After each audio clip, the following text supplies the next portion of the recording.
क्या तुमने कभी सोचा है कि तुम जो कुछ भी कर रहे हो वह तुम खुद कर रहे हो या कोई और तुमसे करवा रहा है? हम अक्सर सोचते हैं कि अच्छा काम करेंगे तो इनाम मिलेगा और बुरा करेंगे तो सजा। पर सच यह है कि कर्म न कोई सजा है, न ही कोई इनाम। कर्म तो बस एक ऊर्जा है, एक गूंज है। तुम जो भेजते हो वही लौटकर आता है। और आज मैं तुम्हें वही सच बताने आया हूं जिसे हम अपनी भागदौड़ भरी जिंदगी में कहीं पीछे छोड़ आए हैं। लोग पूछते हैं कि मैंने तो किसी का बुरा नहीं किया, फिर मेरे साथ ही ऐसा क्यों हो रहा है? मित्र, याद रखो कि जीवन एक पूरी किताब है और यह जन्म उसका बस एक अध्याय है। जैसे तुम किसी फिल्म का बीच का हिस्सा देखकर पूरी कहानी का अंदाजा नहीं लगा सकते, वैसे ही कर्मों का हिसाब भी बहुत गहरा है। हम कर्म को सजा समझते हैं क्योंकि हम डर से काम करते हैं।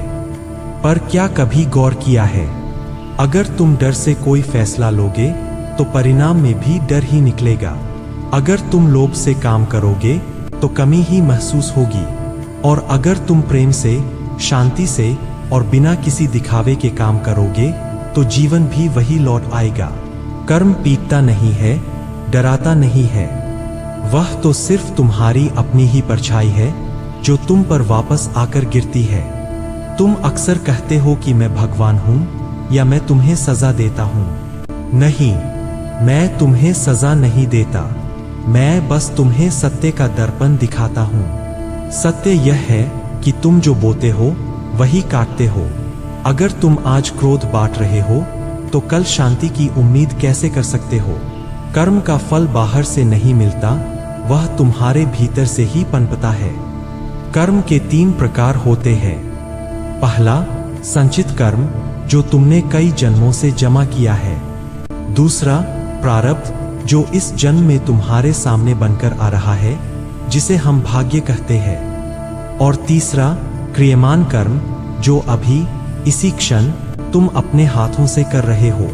सबसे महत्वपूर्ण यही तीसरा कर्म है, क्योंकि तुम्हारे हाथ में सिर्फ अभी है।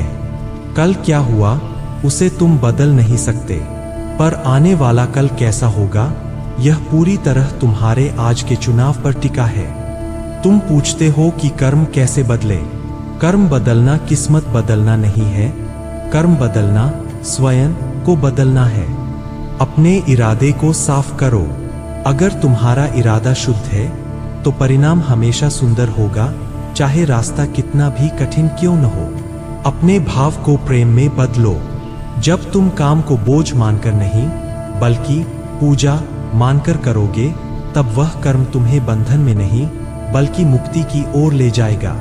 जब तुम परिणाम की चिंता छोड़ देते हो और जब तुम काम में खुद को पूरी तरह समर्पित कर देते हो, तब तुम कर्ता नहीं रहते, तुम निमित्त बन जाते हो। जिस दिन तुम समझ जाओगे कि परिणाम मेरे चरणों में समर्पित है, उस दिन तुम्हारा मन शांत हो जाएगा। चिंता कर्म का बोझ बढ़ा देती है और समर्पण कर्म को हल्का कर देता है। याद रखो, जब तुम कर्म को अपना मान लेते हो तो वह भारी हो जाता है, और जब उसे मेरा मानकर मुझे सौंप देते हो तो वह हल्का हो जाता है। कर्म तब बंधन नहीं बल्कि तुम्हारी मुक्ति का मार्ग बन जाता है। मित्र, कर्म तुम्हें तोड़ने नहीं आया है, कर्म तो तुम्हें जागने आया है। यह दर्द नहीं है, यह तो वह दर्पण है जो तुम्हें तुझसे मिलाता है। जब भी जीवन में कोई मुश्किल आए तो उसे सजा मत समझो, उसे देखो कि वह तुम्हें क्या सिखाने आई है। जब तुम यह जान लोगे कि जीवन एक किताब है और जन्म उसके अध्याय, तब तुम कभी यह प्रश्न नहीं पूछोगे कि मेरे साथ ही क्यों। अब उठो, एक नया कर्म करो, एक नई दिशा चुनो। अपने अंदर के उस सारथी को जगाओ जो तुम्हें सही राह दिखा सके। अपने काम को छोटा या बड़ा मत समझो, जो भी करो उसे पूरी निष्ठा के साथ करो। यही तो कर्मयोग है। कर्मयोग का अर्थ है काम में खुद को पूरी तरह खो देना। जब तुम काम करते करते खुद को भूल जाते हो, तब तुम अहंकार से मुक्त हो जाते हो, और वही अहंकार की मुक्ति ही असली शांति है। आज से अपनी तकदीर खुद लिखो, किसी से शिकायत मत करो, किसी से उम्मीद मत रखो। बस अपने कर्मों को इतना शुद्ध बना लो कि फल खुद ब खुद तुम्हारे चरणों में आ गिरे। याद रखना, मैं तुम्हारे साथ हूँ, तुम्हारे हर विचार में, तुम्हारी हर मेहनत में, तुम्हारी हर मुस्कान में। अगर यह सीख तुम्हारे दिल तक पहुंची हो तो इसे यही मत रोकना। जो लोग अभी अपने कर्मों के जाल में उलझे हैं, उन तक इसे पहुंचाओ। अपने मन की बात कमेंट में लिखो और एक नई शुरुआत के लिए तैयार हो जाओ। मैं तुम्हारे साथ हूं। अगर ये बातें आपके दिल तक पहुंची है तो हमारे साथ जुड़ने के लिए चैनल को सब्सक्राइब करें, वीडियो को लाइक करें और कमेंट में जी हां लिखें। इस सफर में हमारे साथ जुड़े रहिए। फिर मिलेंगे नई सोच के साथ।